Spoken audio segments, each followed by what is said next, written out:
All right, good afternoon, everybody. Thank you for attending the COAR grant program training. Today, we will not be having any questions during the meeting, but if you would like to, please put them in the chat. And after the training, we will provide a document with the questions and answers. So we will go ahead and get started.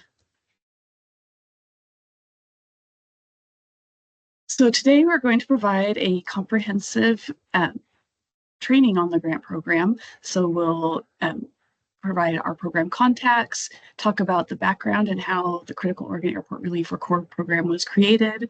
We'll take a walk through the grant cycle, look at grant administration through our grant software, and give it a grant software overview going through each form.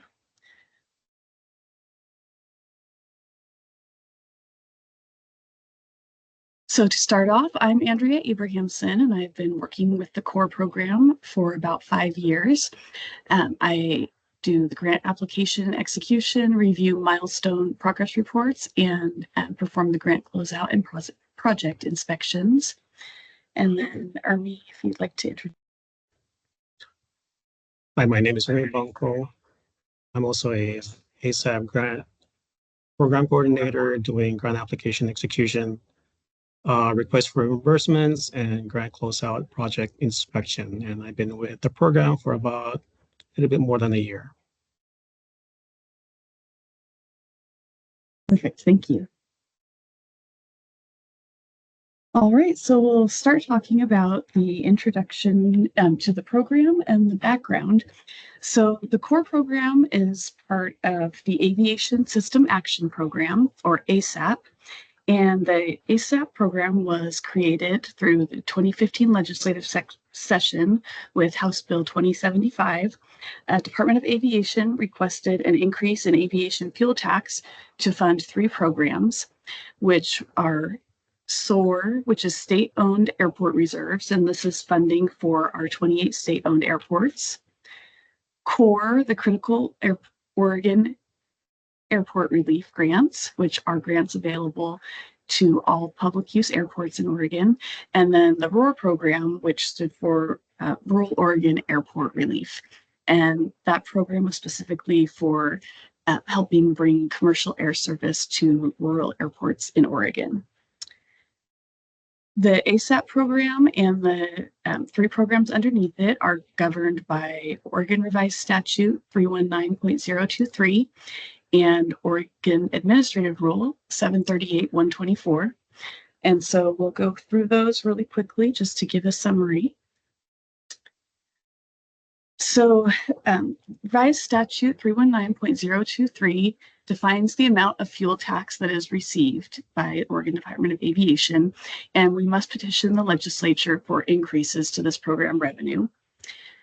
The statute defines a minimum required match for our COAR program and what ODAF's responsibility is to set minimum match requirements and establish the maximum grant amount by rule. The statute institutes the Aviation Review Committee, also called the ARC. The ARC reviews all of the COAR applications and makes a recommendation to the State Aviation Board for approval. The ARC is made up from 1 member of each of the 12 area commissions on transportation in Oregon, and the State Aviation Board confirms these members annually. The statute establishes criteria for the Aviation Review Committee to base their grant approval recommendations on. There's 6 criteria in statute, and these criteria are provided to COAR grant applicants on the statewide impact form of the grant application, and we will be reviewing that later in this training. The scores of the applications are based on answers provided on this statewide impact form. And then finally, the statute describes how the aviation fuel tax is appropriated for distribution by the Oregon Department of Aviation. You'll see there is just the 2 programs listed there, as the ROAR program was closed in 2021, and now all of those grant requests would fall under the COAR program. So the COAR program has 3 priorities for funding distribution. The first priority is to help fund projects that also receive funding from the Federal Aviation Administration. So the COAR grant can provide help with the applicants matching funds for their FAA grant. The second priority is for emergency preparedness and resiliency grants. And this priority is specifically for the 28 airports that are listed as resiliency airports in the Oregon Aviation Plan. And then thirdly, the third priority is projects that are for economic benefit. And then, as mentioned before, of course, we have the state-owned airport reserve fund, which provides funding for the 28 state-owned airports. The Oregon administrative rules provide guidance on how the grant program is administered. Our rules are found in Section 738, and then specifically for the Aviation System Action Program Fund, Division 124. So this division defines core application eligibility and requirements, provides criteria and instruction for review and approval of core applications, describes ODAV administration of core grants, describes review and approval of the SOAR program projects. And we review these administrative rules annually for updates in either processes or efficiency, or if other necessity requires us to do so. So now that we've reviewed the background of the program, we'll move on to talking about the core grant cycle. And we run the core grant cycle the same way every year. So we start our application period in October. Internal and Aviation Review Committee reviews are done in November and December each year. The Aviation Review Committee meets in January to discuss and create their list for the recommendation to the Aviation Board. And then at each February, the State Aviation Board provides their approvals on the core grants. Once the approvals have been provided, program coordinators send out award notifications, and recipients may start executing grants as soon as they're ready. The core application period runs each October for 3 weeks. Application training is provided, and additionally, we have instructions to applicants document that is also provided. The applications are completed and submitted through our grant software system called IGX. The application consists of 5 forms, and we'll go through each of these in more detail later in the training. But the first form is a general project information, which requires which priority of grant you're applying for, whether it's the FAA grant match, a resiliency, or economic benefit, and what type of project, and then a few general questions regarding the project. The next form is for project documentation, request information regarding the airport layout plan, any NEPA review required, or permits required for the project. The next form is the statewide impact form, which this is the form, again, that has the statutory criteria adopted by the Oregon legislature for approval of core grants. And the Aviation Review Committee, again, scores the applications based on this form. The next form is a budget form, and this is a place where a funding breakdown is provided. So the applicant will enter in whether they have any FAA grants, if there's any other state or federal grant funding, what the sponsor or applicant match is, and then the amount of the core grant request. And then the last form is called miscellaneous uploads, and this is not required, but it does offer a place for applicants to upload any documentation that would be beneficial to the application, such as letters of support, CIP documents if they're federally funded projects, and other budget or project-related documentation.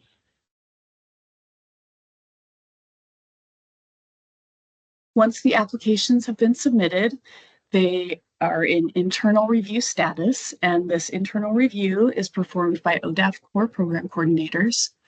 This review is not based on the content of the application, but it's only for us to go through and make sure that all questions have been answered. Program coordinators may reach out to applicants to modify the application if there is missing information or there needs some clarity on what was submitted.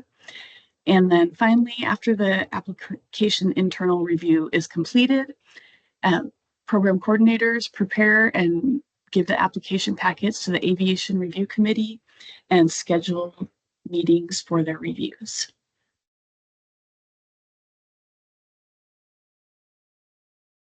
As mentioned before, per the statute, the ARC is comprised of one member from each of ODOT's area commissions on transportation, of which there are 12 in the state. The ARC members are submitted or volunteered by the acts and confirmed by the State Aviation Board. As there are 12 acts, so 12 ARC members, we group them into pairs and give 1/6 of the applications that have been submitted for an internal review and scoring. Again, the scoring is based on statewide impact questions. And then once those ARC group pairs have reviewed and scored the applications are combined into one list, which shows the ranking by score. And then all 12 ARC members meet to discuss the scoring, review, reprioritize, and make their recommendation to the Aviation State Board. The ARC also elects an ARC chair, and the ARC chair attends the Aviation Board meeting in February to present the recommendation for approval and answer any questions that the board may have about the approval recommendation.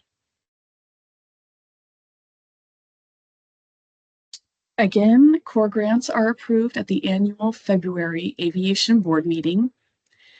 Per Oregon Administrative Rule 738-124-0035, the State Aviation Board approval is based on the following: recommendation by the Aviation Review Committee, priorities established in statute and described in the administrative rule, as well as criteria found in statute and administrative rule.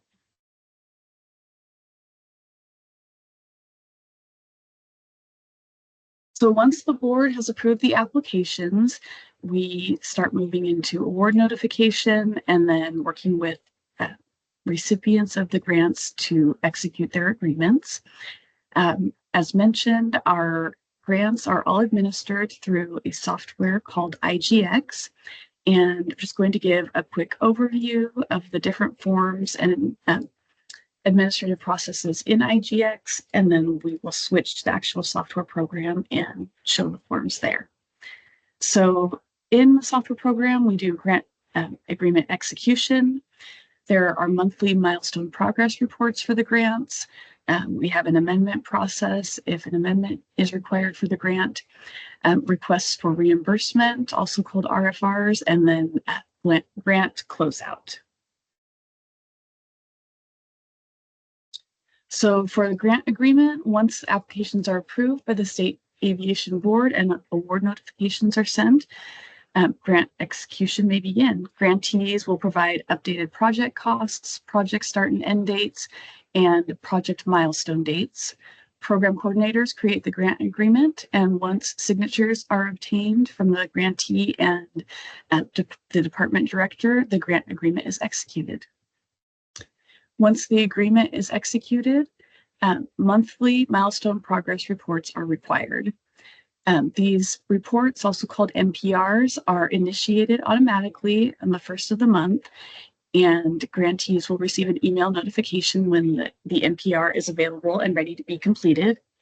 Grantees will report any project progress and also notify program coordinators if an amendment to extend project dates or for other reasons an amendment is needed.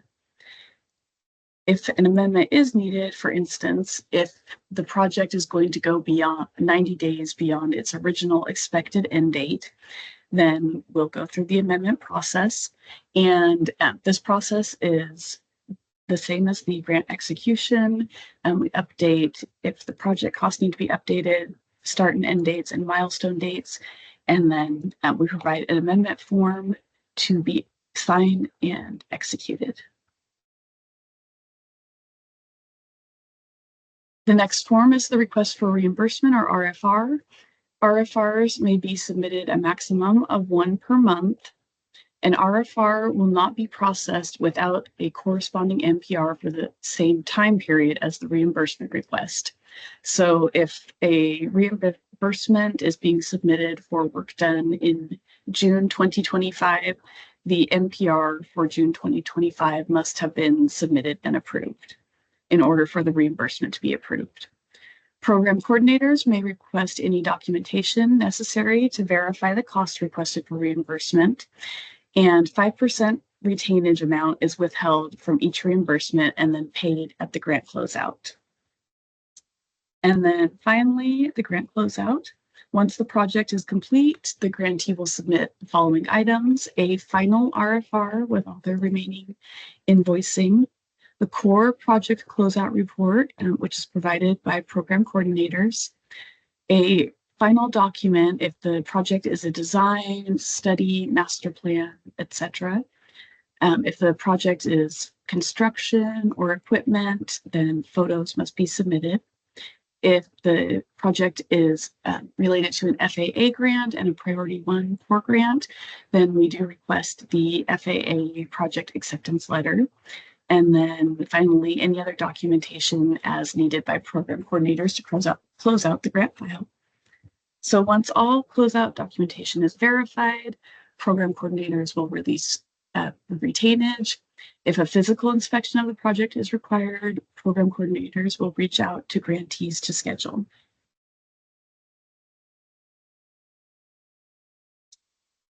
All right, next we will get into the IGX grant software. We'll do a quick site overview, and then we'll go through the application form, grant execution, review an NPR and RFR, and then touch on the grant closeout once again. So up here is just a snippet from the IGX login page. If you do not have a login and are wanting access to the program, then you can reach out to program coordinators. If you have had a login but can't remember it, you can use the forgot username password link, and you'll be emailed your login information. Also there on that login page, there is an option in the top left-hand corner for public reports, which a report can be pulled basically of all applications submitted each grant cycle with their summaries and grant funding requests. And that's it. So actually, we're going to switch to the grant software now.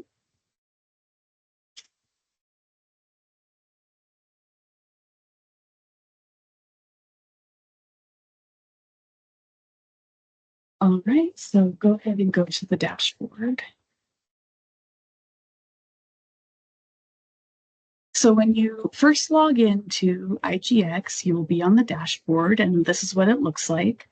On the right-hand side, up in the corner, will be a drop-down box with your profile, messages, which are notifications for when there are tasks due for your grants, the edit dashboard, which go ahead and click on that one.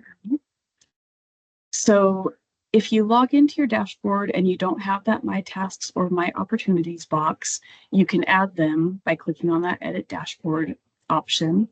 The My Opportunities, of course, will have the link to fill or to initiate the grant application. So you'll want to make sure that you have that one so you can see when that is ready for the applications to be initiated.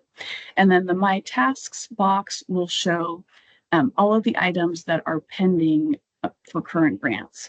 So if there are no executed grants under your organization or for your airport, there won't be anything listed under the My Tasks. That won't happen until a grant is executed and there are additional tasks such as NPRs.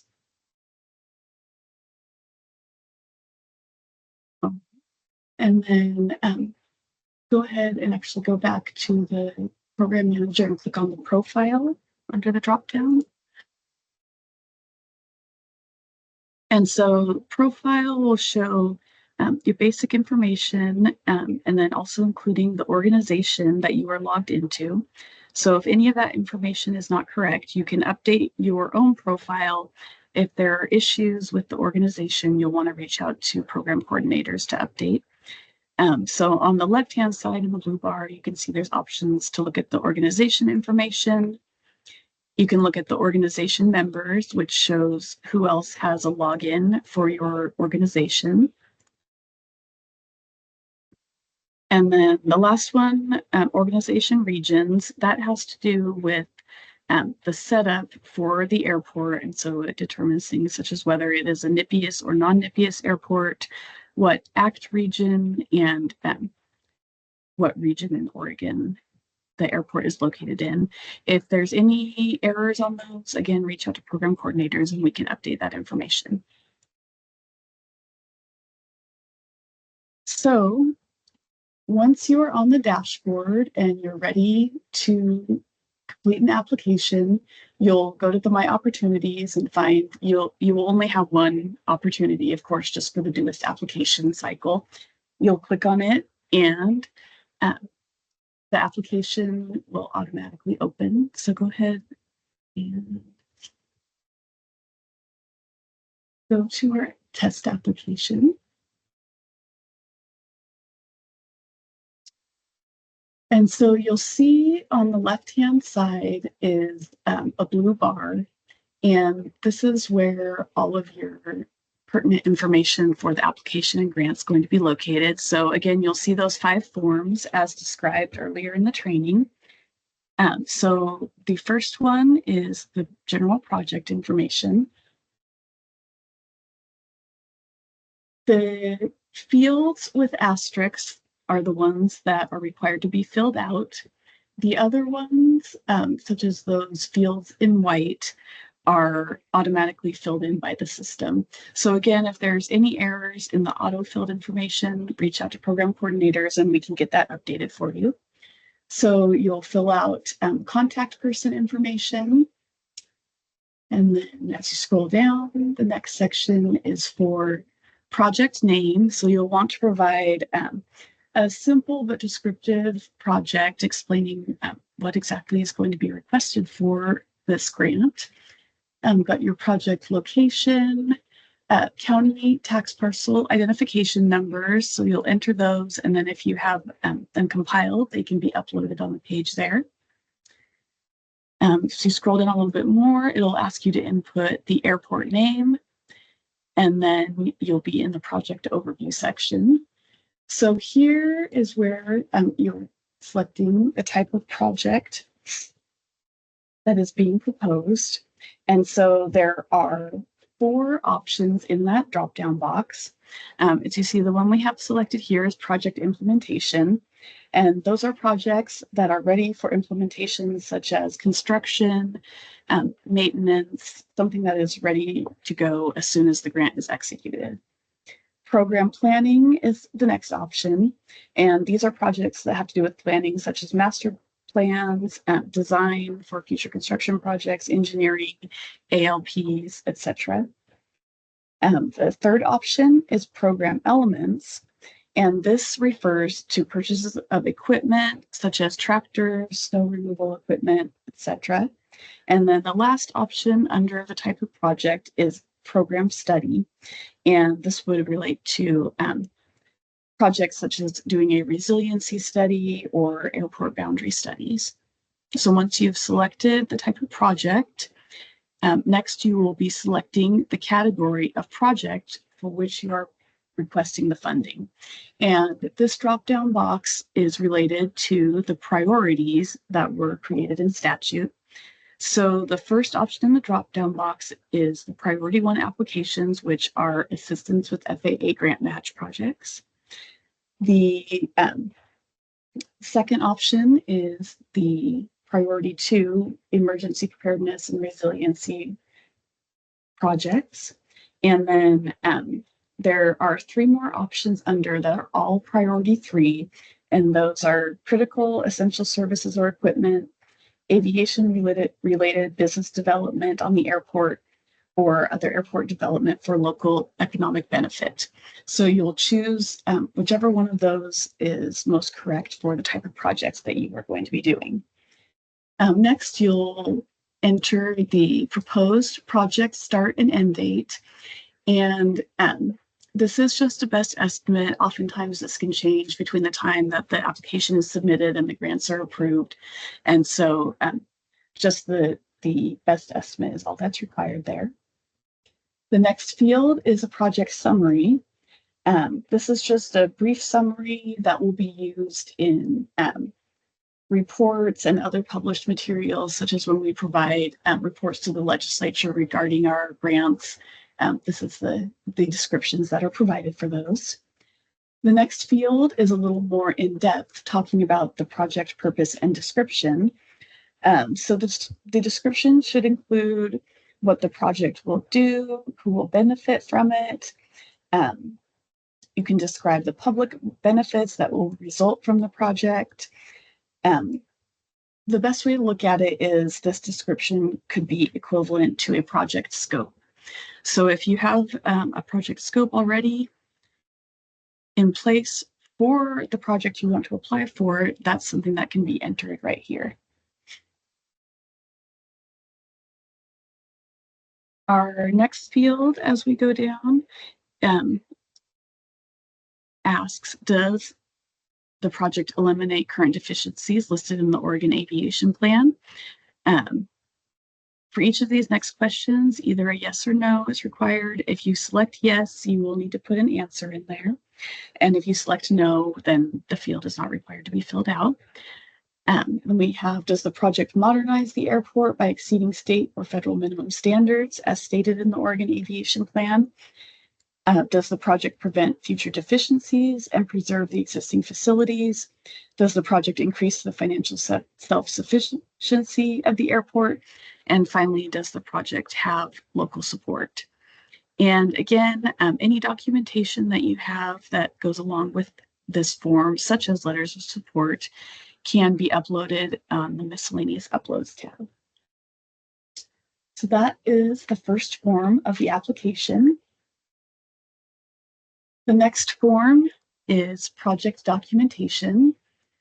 So this is the form where we request to document if you have an ALP or an airport layout plan, if it is currently in progress or when the last one was completed. There is a question if a NEPA review is required. And then finally, there's a section down at the bottom where you can input any permits. Additionally, when you're filling out the application, you'll see a little plus sign on the right side of the permit box so that you can add extra lines if you have more than one permit that needs to be entered there. So our next form is the most important form of the application when it comes to the scoring of the application by the Aviation Review Committee. So these are the statewide impact questions, which are established in statute. So the very first one we have listed is, does the proposed project reduce transportation costs for Oregon businesses or improve access to jobs and sources of labor? Again, these are yes or no questions. If you select yes, you're required to put an answer in the box. If you select no, you aren't required to enter anything in there. So for this first question, detail, if possible, any specific businesses that will be affected positively by this project, how the project will provide cost savings, detail specific businesses that will be connected to residential areas, how the project will improve their connection to sources of labor. There is also a link in the application instruction document which will be sent out that refers to Oregon's industry clusters. And so for the purposes of this question, the service provided by the project should reduce transportation costs for Oregon businesses or improve access to labor within these industry clusters. And again, there's a link in the instructions where you can read a little bit more about those. The next question is, does the proposed project result in an economic benefit to the state? And if yes, provide a short explanation. So in response to this question, some of the things you'll want to consider, and these are measures of economic growth according to the Federal Highway Administration, is number of jobs created, number of business establishments created, overall increases in gross domestic product or gross regional product, or increases in property values or tax bases because of this project.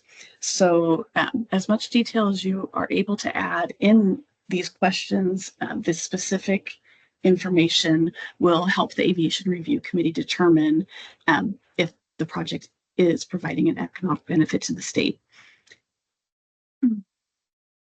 Additionally, you can identify businesses that will be able to stay or locate and expand in Oregon as a result of this project. You can indicate the amount of private investment that would be made if the project is implemented. And again, you can provide letters of commitment or any other documentation alongside these questions. The third question, is the proposed project a critical link connecting elements of Oregon's transportation system that will measurably improve utilization and efficiency of the system? So here you'll describe how the project creates a new transportation connection or if it improves an existing connection. Detail the international or interstate connections, explain the benefits to Oregon's economy, explain how this project improves or creates links to markets outside of Oregon, a measurement of success, or describe a measurement of success for the project, including the calculation methodology for determining the success rate. You can cite industry standards for justifications. As much information as you can provide will help the ARC review these and determine scoring. The next question is the proposed project ready for implementation or construction or implementation? So we do request that when an application is submitted, we're looking for projects, or they may be given priority, projects that are starting within 6 months of the grant approval. So it's very important to state specifically in this question when the project may be able to start.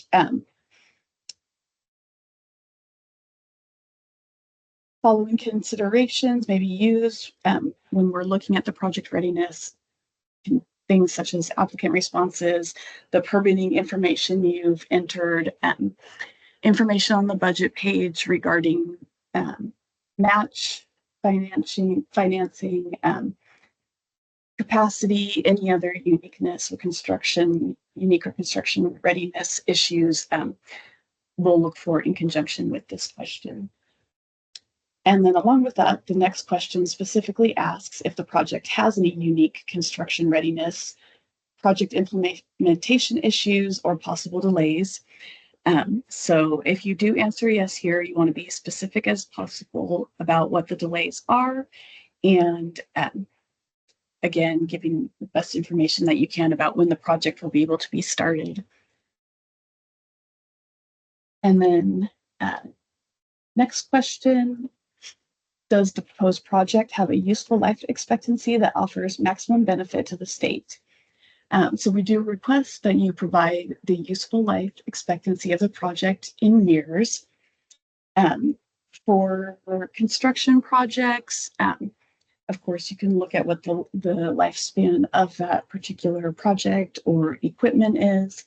For non-construction projects, such as planning, studies, the useful life is based on the useful life of the end product. So for design of a project, the useful life would be considered what the useful life of the finished product of the project is.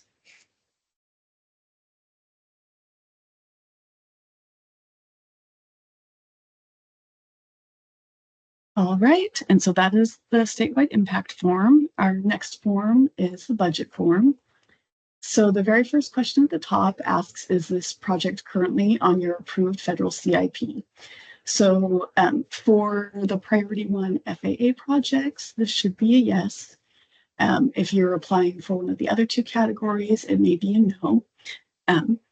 Either way, what you select, you will have this funding breakdown box appear. So the first field, federal or state grant funds. Here for the priority one projects is where you'll enter the amount of your FAA grant funding. If there is additional funding received, for instance, a Connect Oregon grant from the Oregon Department of Transportation, perhaps a grant from FEMA or another federal agency, you'll also combine that amount into this field. So all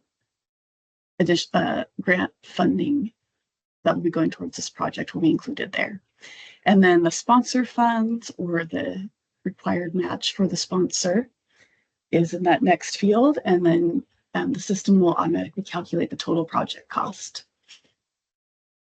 As you scroll down under project funding breakdown, the first section there shows what the minimum program match requirement is. So the percentage in the percent of project cost field is based on airport category. And these categories are identified in the Oregon Aviation Plan. And that 10% requirement is based on, can you scroll up just a little bit? The amount entered in that sponsor's funds field. So you can see that 25,000 was entered there. So the minimum match for the core grant funding is 10% of that, or 2,500. So as you scroll down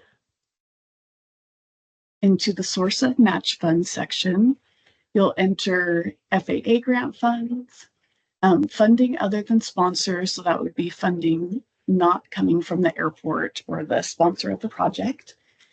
So that could be the other state or federal grant funding. The sponsor funds, which must be equal to or greater than that minimum program match requirement number. And then you'll enter your core amount request from ODAV in the final box there. Once you save this form, it will automatically calculate the total project cost at the bottom there. And if for some reason the numbers entered don't add up to the total project cost at the top, you'll get a warning so that you can go back through and correct those numbers. So once all of those are filled in, there is a question about pre-agreement expenditures. So if there have been pre-agreement expenditures, you'll want to select yes, and you'll see this checkbox and also the field appear there. So the checkbox says, in accordance with OAR 738-124-0080, only project costs incurred on or after the effective date of the agreement are eligible for grant funds, with the exception of Priority 1 FAA grant match projects, for which all other applicable FAA grant requirements have been met.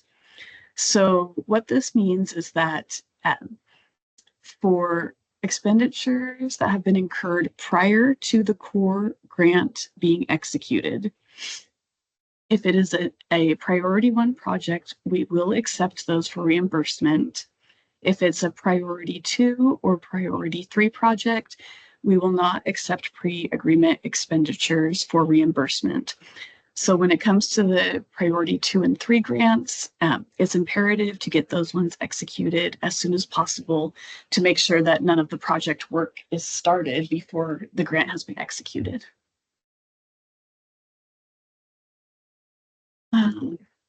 And so then lastly, there is a spot for related document uploads on the budget form. So here you can upload CIP information, sponsor budget information, whether that's from a city, county, port, or for our few privately owned public use airports. This could be your own budget document showing what funding you have for the airport. And then finally, you're at the miscellaneous uploads page. And again, this isn't required, but if you have any additional documentation that you didn't upload and other spots on the application, then it can be uploaded here, and program coordinators will compile that with the application to submit to the ARC and board for review. All right, so that is an overview of our application. Once it's been completed,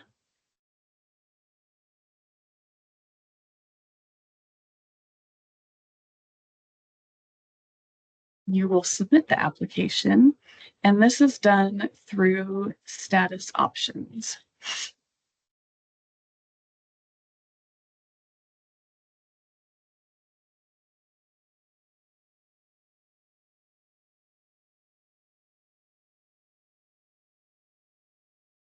Oh, there we go. Sorry about that. So here I've just got an example for you of the status options progression for application submission. So for every document that you want to submit through IGX, you need to click on a status option, and these are found on the left-hand side in the blue bar near the bottom of the screen. So you'll scroll down until you see that status options. For the application, your options will be either cancel the application or submit the application. And once that has been done, that's when it gets sent over to ODAP program coordinators for internal review, and the review and approval process goes forward. So once the application has been submitted, there's nothing further to be done in the grant software up until and if the grant is approved. Once it has been approved, you will notice that under status options, you'll see the words grant agreement setup in process, and the application itself will be in a status called pre-agreement preparation. So if you want to pull up the grant agreement page.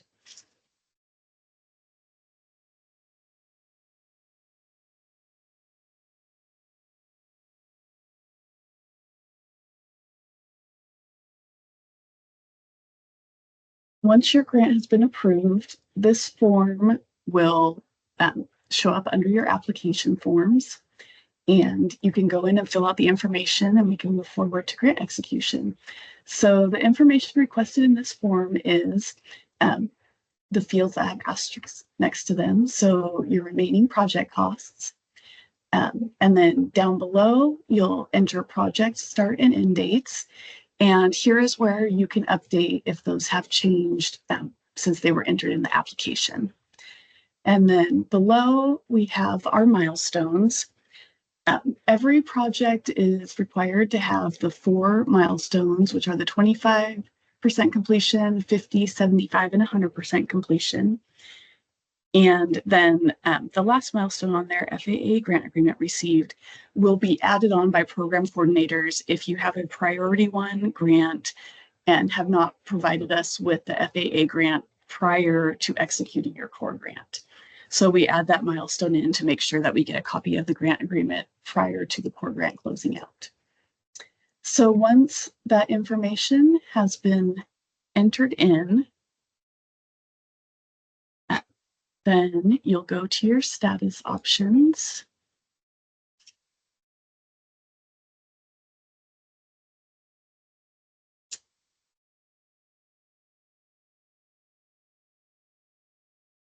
And you'll select the grant agreement setup and process status and click on that.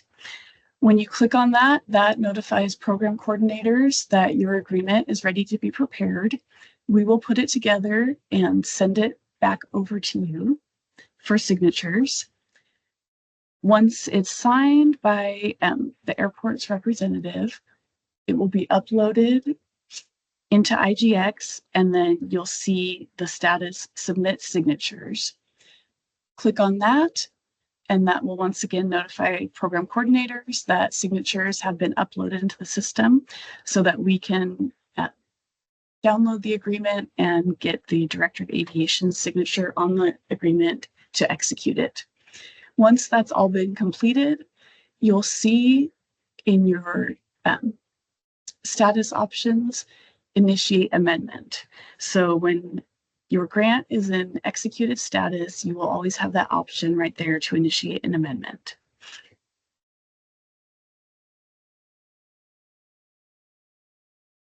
And then just to cover amendments, they are completed in the same way that a grant agreement is done. So if an amendment is required due to extension of the project timeline, or there's a change in project costs or project scope, you'll click on the Initiate Amendment Status option, and this will create a new grant amendment agreement page where you will again fill in the project costs and then update the project start and end date if necessary and the milestone dates as necessary.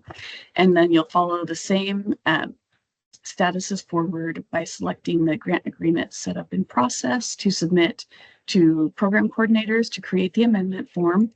And then once the amendment form has been sent to you for signatures and it's signed and uploaded, you'll click the status submit signatures to notify ODAP program coordinators that the amendment is ready to be executed.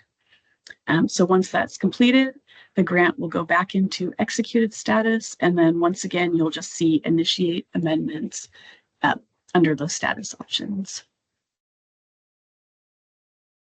All right. So the next form we're going to look at will be the milestone progress report form. Once a grant is executed, the milestone progress reports are required monthly. As a reminder, they are initiated automatically on the first day of the month for the previous month's progress. So on September 1st, milestone progress report for August is created and ready for grantees to fill out and submit.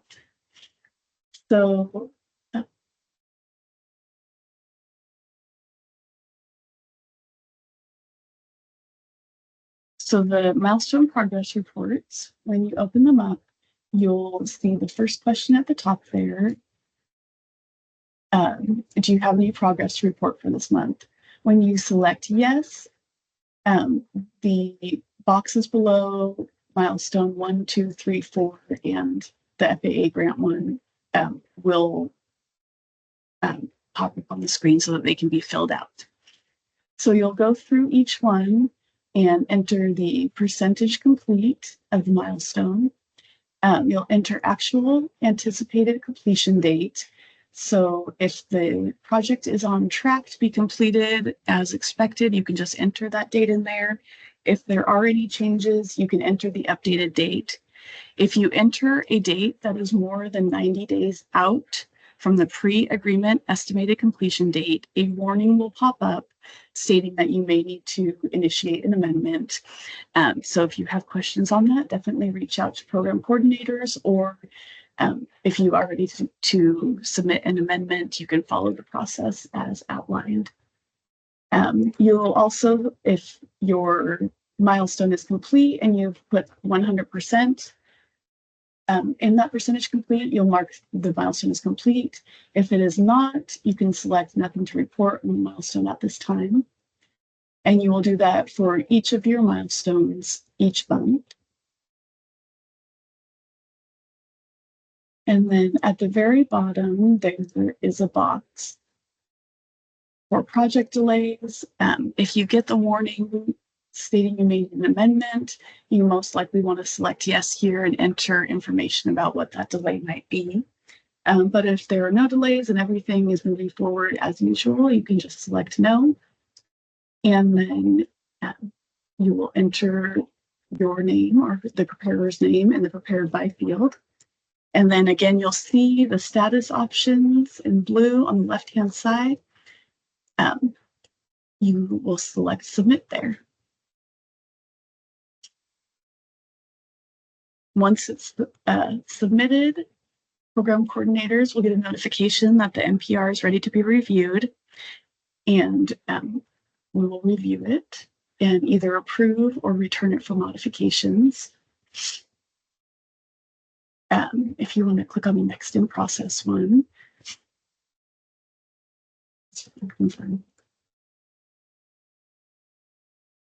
and this one is just an example showing if you select there is no progress, you'll see none of those other boxes appear.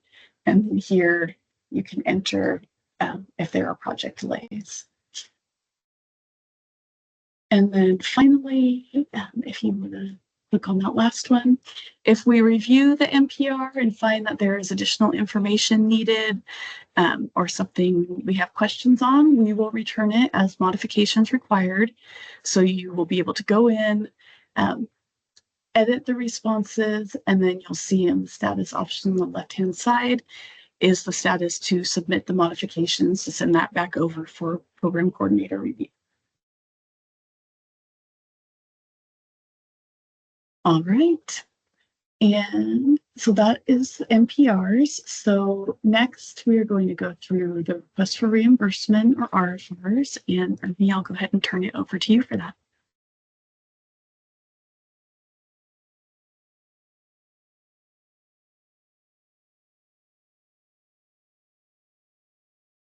All right, let me share.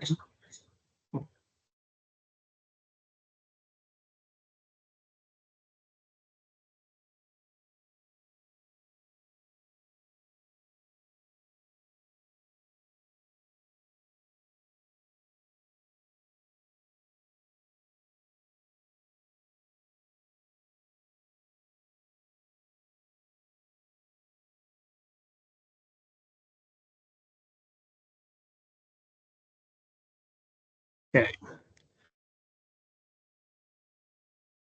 First, I will share the status progression, status option progression for reimbursement. So once your grant is executed, likewise in the left-hand side under related documents. So if you haven't initiated a RFR before, this is the first step you need to do is under here, it says initiate related documents. Once you click on that, a dialog box will come up that will ask you to either decline or agree for a new RFR. So if you click on agree, and that will show examples of scenarios or pages that you will see when you are actually submitting an RFR. So once you agree, and then the two other steps that you will have is once you complete uploading and inputting all of your information for your invoices in your RFR, you can either submit or cancel the RFR. Once you submit it, there are rare occasions where the coordinators will see if there's multiple errors or there are certain documents that are needed that are not uploaded on the documents. We will send it back to you, and then you will get the status option as reimbursement required submitted. So it's a very short list of status option, but this is basically it. Either you submit, and if it's returned back to you, you will get another status option that you have to do the modification and resubmit it again. And I will show examples of each page that you'll be looking at. So like what I said before, on your left-hand side on other options here, initiate related documents, then you will get, and it will ask you to agree to create a new RFR. So a typical RFR page, once you start it, will look like this. MPR, yep. Reimbursement and process, there you go.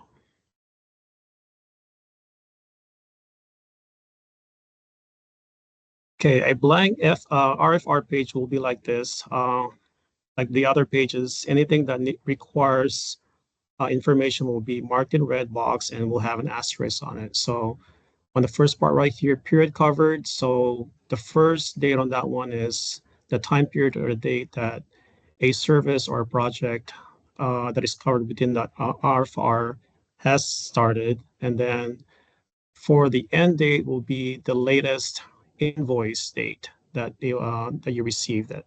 So, and a lot of these RFRs are connected to the MPRs. So make sure that when you are submitting an RFR, that you're also submitting the MPRs that are related to those time period covered by the RFR. The rest of this information will be automatically filled. This one question is, is this the final reimbursement? So if this is not the final reimbursement, do not click on that. I just mark it no. And then I will provide an example on what a final RFR looks like. So mark no on this one if it's not a final reimbursement. And then estimated project completion date should match whatever the NPR milestones you are submitting. So if it was 50% complete, just mark that 50% here. Typically, we'll get one line of invoice line right here, and these are typical information you will see. Vendor name, description, you will have a drop-down box on what the description is, whether it's administration, construction, equipment, engineering, your invoice number, the invoice date that is submitted, your invoice, and one thing to pay attention on is the rate. So the rate here should match whatever rate of reimbursement you have up here. Once you add that, if you save it, it will actually automatically calculate your eligible cost, your retainage, and the reimbursement amount that you'll be getting from this RFR. To have additional lines, so you start off with one line, but on the right side here, you can add additional line for multiple reimbursements. So for each unique invoice that you are receiving, you will need to have a separate line for it. So you can add as much line as you need, depending on how many invoices you will have. Reminder to always save your document while you're progressing through the RFR, just to make sure that things are saved. Once you're done with those, it will give you a total of all the RFRs, invoices that you will have, what your reimbursement will be, and then it will also show an effect on the total grant that you have up down here. And then supporting documentation. So this is where you upload all the documents that you need. A typical document that you will submit for an RFR are all the invoices that are covered by this RFR. And if it's a priority one, typically we expect to have like a Delphi e-invoicing report from FAA that will list all the reimbursement that has been submitted to the FAA. This box right here is for ODAG use only. So that is your typical page when you open up an RFR. So I'll give you an example of what a submitted RFR would look like. Once you submit it on this side, it will come to us. It will be on our page and we will be able to review it.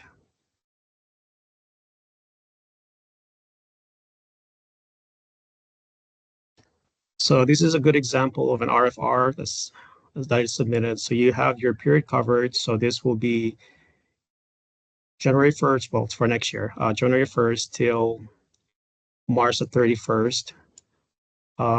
This is not a final reimbursement, so mark no on that one. Completion date is 20%. And then you would list all your unique invoices on what they are for each line item. So this one, we had about 3 invoices, one for environmental, one for IFE, and then one for design. And those are broken apart based on their uniqueness. And then down here, you would upload all the documentation that you will need to support those invoices. So we have each invoices here. So over here, you can either submit all your invoices in the same order that they are listed up here, or if you're compiling all the invoices, you can compile them to one, but we would recommend that you actually compile them in order on how they're listed. And for this one, because it was an FAA grant, if you include your Delphi report and after you have submitted your reimbursement to FAA, then you can submit. Oh, this one has been submitted. So I'll provide another example. Let's say if it's your final reimbursement,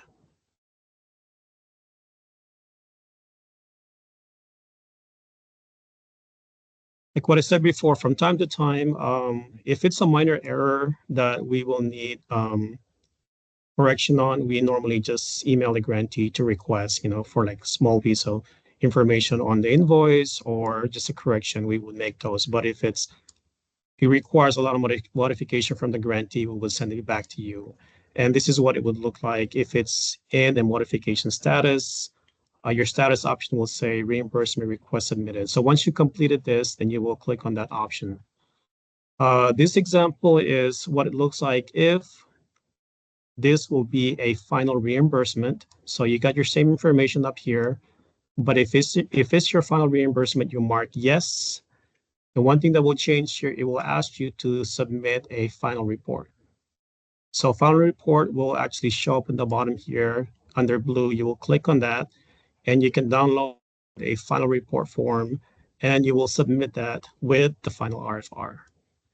So going back up here again, so this is a RFR, final RFR with 3 invoices. So same thing, information. You got your engineering, you got your construction, and then you got your administration. 3 unique invoices that you will submit. So they will be 3 separate lines. Same again, whatever information you will need, your invoices, preferably in order on how they were listed, your Delphi report, because it is a FAA grant, if it's FAA funded, and then also attach your final report for us to view. And any available closeout or any supporting letters that you will need, that you will submit to support your final RFR. So whether it could be a closeout letter from the FAA, acceptance letter, or a design report, you can upload those. So, and then go ahead and you can submit to us for processing. Going back, so let's see.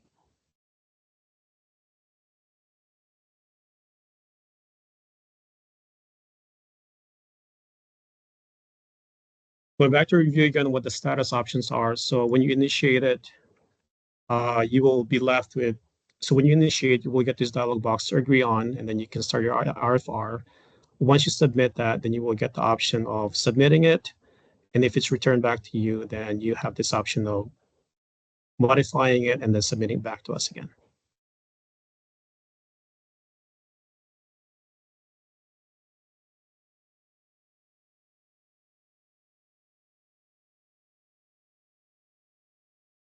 All right.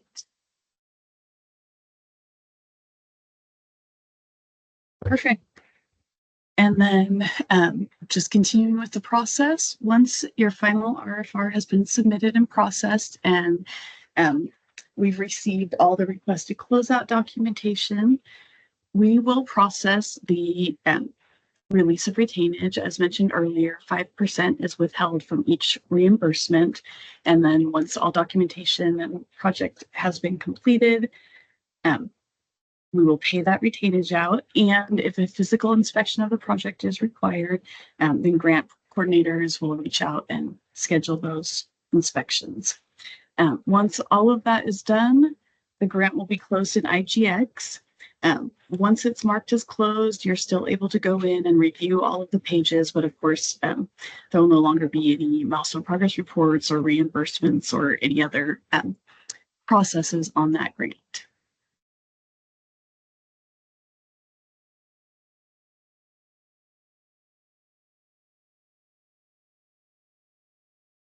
All right.